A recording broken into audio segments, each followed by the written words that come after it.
मायावती अपने काडर को रिचार्ज करने के लिए दयाशंकर सिंह के अभद्र बोल को बड़ा हथियार बनाने में जुटी हैं। बीएसपी कार्यकर्ताओं की गालियों को मायावती जायज बता रही हैं। इस बीच दयाशंकर सिंह की पत्नी स्वाति सिंह ने कहा है उनकी 12 साल की बेटी बीएसपी कार्यकर्ताओं की गालियों की वजह से सदमे में है। मायावती कह रही है बीएसपी कार्यकर्ताओं ने ऐसा दयाशंकर को एहसास दिलाने के लिए किया है। सवाल उठता है क्या अब गाली से यूपी जीतने की राजनीति चल रही है? पूरे देश में जो वीकर सेक्शन के लोग हैं वो मुझे अपनी बहन मानते हैं, मुझे वो देवी के रूप में मानते हैं। आप लोग सब आस्था रखते हैं किसी न किसी चीज में। यदि आपके कोई बहन के बारे में कुछ बोले, आज जिसको लोग देवी मानते हैं उसके बारे में बोले, उनकी भावनाओं को आप लोग समझ सकते हैं कितनी ठेस पहुंची। जिस तरह का स्टेटमेंट मायावती जी ने दिया या उनकी पार्टी के लोगों ने जिस तरह का स्टेटमेंट मुझे, मेरे लिए या मेरी बेटी के लिए, मेरी सास के लिए जिस तरह का ये लोग स्टेटमेंट दे रहे थे कि उसको पेश करो, या जैसे मायावती जी ने संसद में बोला कि ये उसकी बेटी के लिए है, उसकी माँ के लिए है, उसकी बहन के लिए, मुझे इससे ऐतराज है कि उन्होंने कुछ नहीं बोला। उनको एहसास कराने के लिए कि बहन जी भी किसी की बहन बेटी है। जब हम उनके बारे में बोलेंगे तो उनको लगेगा कि वो अपने आदमी को रोकेंगे, दयाशंकर सिंह को, कि जब तुमको खराब लगा है, उसकी औरत को खराब लगा, बेटी को खराब लगा है, तो बहन जी भी हमारी किसी की बहन बेटी है। तो मैंने बोला ऐसा क्यों किया? बोलते कि उनको एहसास कराने के लिए।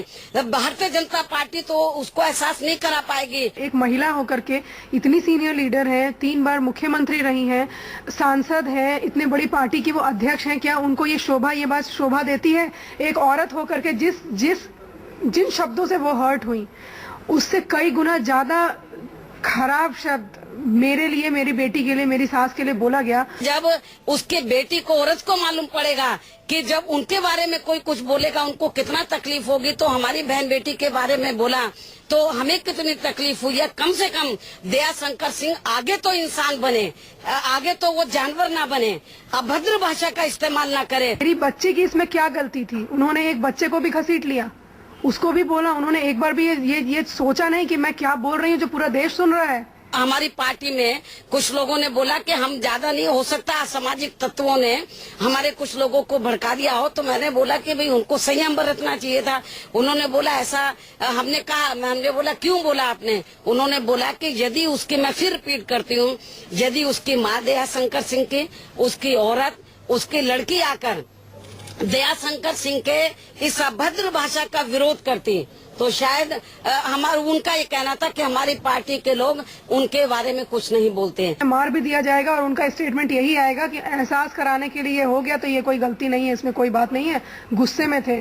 तो अगर वो गुस्से में थे तो फिर इस तरीके से, तो अगर एक इतनी बड़ी पॉलिटिकल लीडर जो है वो ये स्टेटमेंट दे रही हैं, तो कल को राह चलते भी कोई भी ये चीज बोलेगा हम गुस्से में थे तो हमने ये चीज कर लिया, तो क्या वो इस चीज को जस्टिफाई कर पाएंगी? उन्होंने उसकी औरत या लड़की माँ के बारे में जो गुस्से में आकर इसलिए बोला कि जब दयाशंकर सिंह ने तो आपके बारे में जिस अभद्र भाषा का, आपत्तिजनक भाषा का इस्तेमाल किया, पूरे देश में बवाल मचा, लेकिन उसकी माँ चुप रही, उसकी औरत चुप रही, उसकी बेटी चुप रही।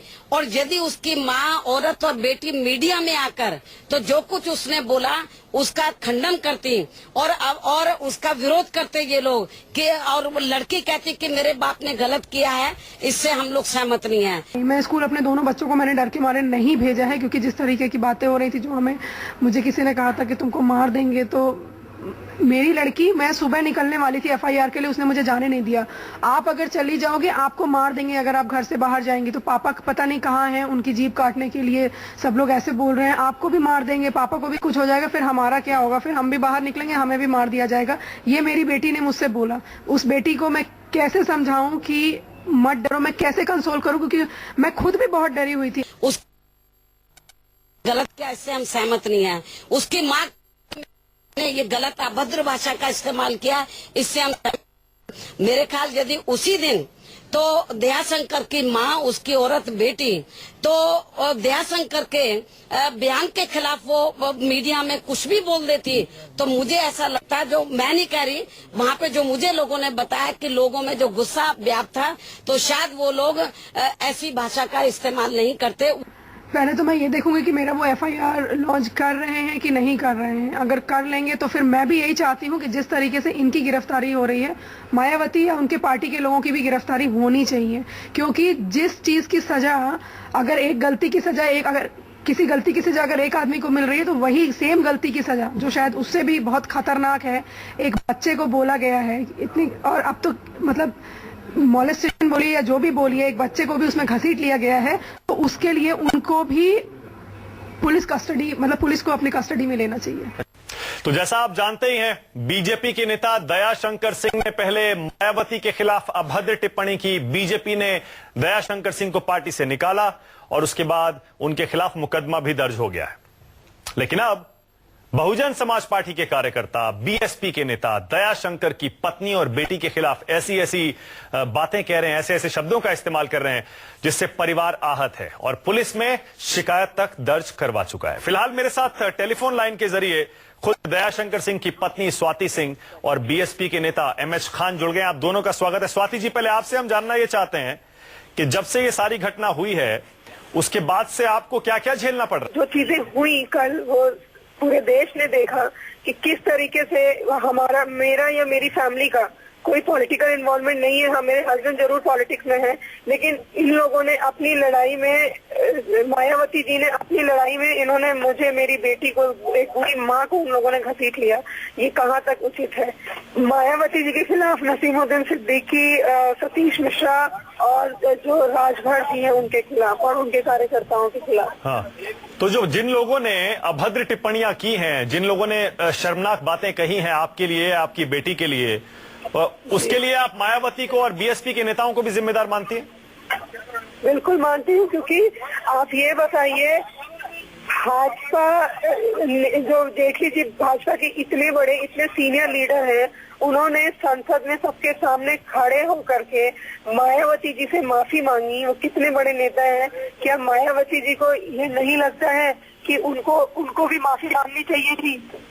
खान साहब जवाब दीजिए। अब खान साहब देखिए, ये पॉलिटिकल बात कर रही हैं, ये राजनीतिक बात कर रही हैं, जवाब देने का कोई मतलब नहीं। जब इन्होंने भाजपा के नेताओं का नाम लिया कि पार्लियामेंट में खड़े होकर माफी मांगा, तो क्या मतलब है? तो ये राजनीतिक बात शुरू हो गई है, इसके पीछे राजनीति चल रही है। अब मेरे पति भाजपा में थे, मैं नहीं थी, और मुझे किसी के सहारे की, एक माँ को और एक औरत को किसी के सहारे की जरूरत नहीं होती है, ये आपको पता होना चाहिए। जिस औरत की लड़ाई बसपा लड़ रही थी ना, भी एक औरत ही हूँ, वो हाई प्रोफाइल औरत है और मैं एक सामान्य औरत हूँ, ठीक है? तो ये चीजें आप लोग भी कोट ना करिए, और अगर आप लोग ये चीजें कोट करेंगे, बिना बात की पॉलिटिकल इश्यूज उठाएंगे, बिना बात की पॉलिटिकल पार्टीज को लाएंगे। आप पहले बताइए, आपके सही है कि गलत है? सबसे कह रही हूँ कि मेरे साथ भी जब सब लोग मायावती जी के साथ खड़े थे, तो मेरे साथ भी क्यों नहीं सारे लोग खड़े हो रहे हैं? मैं दूसरी बात कर रही हूँ, मैं तो हर एक औरत से, हर एक लड़की से बोल रही हूँ कि मेरे साथ आकर के खड़ी। मैं दूसरी बात कह रहा हूँ। स्वाति जी, आपके पति ने मायावती के खिलाफ जिन शब्दों का इस्तेमाल किया, उसकी आपने अभी तक ठीक से भर्त्सना भी नहीं की है। मैं क्यों करूं? ये बताइए मुझे, क्यों आप लोग पॉलिटिक्स से खत्म करें? अरे एक सेकंड, खान साहब सुनिए तो सही जरा।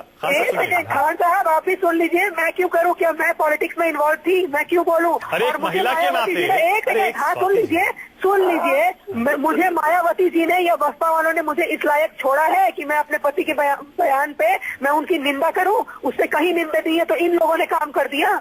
मैं उनकी निंदा क्या करूं? पहले तो अब बसपा वालों की मैं निंदा करूंगी, तब पति की निंदा करूंगा। ठीक है, एक सेकंड रुकिएगा। खान साहब एक बात बताइए। खान साहब, आपने तो अल्टीमेटम दे दिया सरकार को, दयाशंकर को अरेस्ट करो, 36 घंटे का अल्टीमेटम दे दिया। अब पुलिस ने मायावती जी के खिलाफ, आपके नेताओं के खिलाफ भी एफआईआर दर्ज कर ली। ठीक है, तो कार्रवाई उनके खिलाफ भी होनी चाहिए। अब कार्रवाई तो ये सपा की सरकार है, वो तो वैसे ही जली भुनी बैठी है कि हाँ, मायावती किसी तरह से डैमेज किया जाए, बहन जी को डैमेज किया जाए। हाँ, ये तो इनकी दोनों की साजिश है। यानी आप चाहते हैं कार्रवाई हो, फिर से आप विक्टिम कार्ड खेलें और हमदर्दी बटोरें। कार्रवाई करने का कोई मतलब ही नहीं इस पे है। विक्टिम क्या होता है? ये विक्टिम तो है इनके पति अपने पत्नी का मुकाबला क्यों नहीं कर रहे हैं कि हाँ, अपनी बात क्यों नहीं कह रहे खुल के आके सामने? क्यों चोरों की तरह छुपे पड़े थे? इनको अपने आज की डेट में इनको पत्नी को आगे करना पड़ रहा है, बेटी को आगे करना पड़ रहा है। आप इतने ईमानदार हैं तो खुल के सामने आइए। किस तरह शंकर जी आए, सामने आए, ये लोग आप साथ फेरे लिए हैं दयाशंकर जी ने आपके साथ, और आपसे दुख सुख में साथ निभाने की बात करते हैं, तो वो क्यों नहीं सामने आके आपकी रक्षा कर रहे हैं? आप तो एफआईआर लिखवा रही हैं, आप तो पॉलिटिक्स बना रही हैं। अब उनको टिकट नहीं मिलेगा एमएलए का, आपको टिकट पक्का हो गया। मेरी भी आप बात इस तरह से सुन कह लीजिए। रही है तो आपका टिकट पक्का हो गया, तो आपका टिकट पक्का हो गया। चलिए ठीक है, समय खत्म हो रहा है। बहुत बहुत शुक्रिया हमसे बातचीत करने के लिए स्वाति सिंह और एमएस खान। यानी दोनों ही तरफ से आप देख रहे हैं, ऐसा नहीं है कि राजनीति नहीं हो रही है।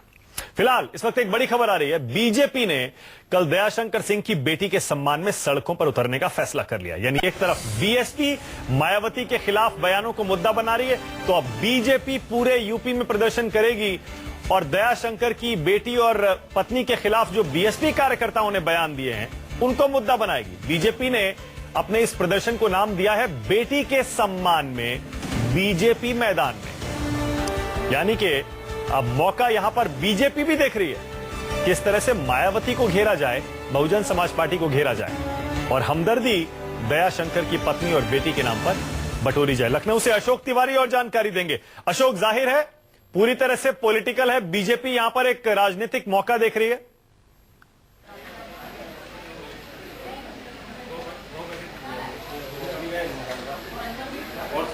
ने मायावती के ऊपर जो टिप्पणी की थी, जो अभद्र भाषा का इस्तेमाल किया था, उसके बाद से लगातार बीजेपी बैकफुट पर नजर आ रही थी। मायावती सबसे बड़ी जो गेन करने वाली स्थिति में थी वो इस पूरे मामले को लेकर थी। रात ही रात दयाशंकर के खिलाफ हजरतगंज कोतवाली में मुकदमा दर्ज कराया, अगले दिन जमकर प्रदर्शन किया और उसका गिरफ्तारी की मांग की। आज भी नसीमुद्दीन सिद्दीकी ने कहा कि 36 घंटे के अंदर गिरफ्तारी नहीं होगी तो बीएसपी फिर प्रदर्शन करेगी। तो इस पूरे मामले में कहीं ना कहीं बीजेपी खुद को बैकफुट पर महसूस कर रही थी और आज बीजेपी ने बयान जारी कर साफ तौर पर यह कहा है कि दयाशंकर सिंह की बेटी को लेकर जिस तरह के बयान बीएसपी नेताओं की तरफ से दिए गए, नसीमुद्दीन सिद्दीकी, रामअचल राजभर, तमाम सारे लोग लखनऊ में मौजूद थे उसमें जब ये सब बयानबाजियां हो रही थी उल्टी सीधी, तो इसको लेकर वो पूरे प्रदेश में कल प्रदर्शन करने वाली है। और खासतौर पर बात उन्होंने यही कही है कि नसीमुद्दीन सिद्दीकी को, मायावती को तुरंत पार्टी से निष्कासित कर देना चाहिए। विधान परिषद में बीएसपी के नेता सदन है नसीमुद्दीन सिद्दीकी, तो उनको वहां से हटा देना चाहिए, क्योंकि जब दयाशंकर सिंह पर आरोप लगा तो बीजेपी ने दयाशंकर सिंह को तुरंत ही पद से हटाया, पार्टी से बर्खास्त किया, 6 साल के लिए पार्टी से निकाल दिया। तो मायावती को भी यही काम करना चाहिए, नसीमुद्दीन सिद्दीकी को पार्टी से बाहर निकालना चाहिए। तो ये एक बड़ा मुद्दा बनाकर बीजेपी कल उत्तर प्रदेश में उतरने वाली है। और खास बात यह भी है कि कल प्रदेश पदाधिकारियों की एक बैठक भी बीजेपी के प्रदेश कार्यालय पर होने वाली है, जिसमें इस मुद्दे पर चर्चा होगी और उसके बाद केशव प्रसाद मौर्य की अगुवाई में एक प्रतिनिधिमंडल राज्यपाल से मिलकर इस पूरे ज्ञापन देगा। तो कुल मिलाकर ये कहा जा सकता है कि अभी तक इस पूरी लड़ाई में मतलब बीएसपी कहीं ना कहीं लीड लेती हुई नजर आ रही थी, लेकिन आज जिस तरह से बीएसपी के नेताओं के खिलाफ, मायावती के खिलाफ मुकदमा दर्ज हुआ और उसके बाद बीजेपी की तरफ से जो रणनीति बनाई गई है, उसके बाद ये साफ कहा जा सकता है कि अभी इस पूरी लड़ाई में शय और मां का खेल जारी रहेगा, क्योंकि बीजेपी मांग कर रही है नसीमुद्दीन सिद्दीकी की गिरफ्तारी हो और बीएसपी मांग कर रही है कि दयाशंकर सिंह की गिरफ्तारी हो, हालांकि वो बीजेपी में नहीं है। तो ये एक अभी राजनीतिक घटनाक्रम उत्तर प्रदेश में नजर आ रहा है। बिल्कुल सही है अशोक, लेकिन अब इतना तो साफ हो गया है कि कुछ दिन पहले तक उत्तर प्रदेश की जो लड़ाई बीजेपी और समाजवादी दिख रही थी, फिलहाल बीजेपी और बहुजन समाज पार्टी की दिख रही है। बहुत बहुत शुक्रिया अशोक तिवारी इस जानकारी के लिए।